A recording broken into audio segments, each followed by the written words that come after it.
खूपदा आमच्याकडे पेशंट्स येतात आणि म्हणतात, "डॉक्टर साहेब, आमचं बीपी खूप कमी असतं." मग आम्ही काय करायला पाहिजे? एक लक्षात घ्या, जर बीपी लो असेल, म्हणजे नॉर्मल बीपी 120 ते 80 असतं.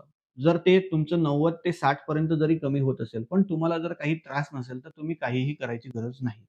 लो बीपी झाल्यावर काय त्रास होऊ शकतो? कधी-कधी कोणाकोणाला बसून किंवा झोपून उठलं तर चक्कर येऊ शकते, डोळ्यासमोर अंधारी येऊ शकते किंवा त्यांना खूप वीकनेस वाटू शकतो. अशा पद्धतीचा कोणताही त्रास तुम्हाला जर त्यासोबत असेल, तरच त्याची ट्रीटमेंट करायची किंवा त्याला इव्हॅल्युएट करायची गरज आहे. जर तुम्हाला असा कोणताही त्रास नाही, तुम्ही तुमच्या सर्व डेली ॲक्टिव्हिटीज नॉर्मली करू शकता आणि तुमचं बीपी लोअर साइडला राहत असेल, तर तुम्ही काहीही करायची गरज नाही, टेन्शन घेण्याची गरज नाही.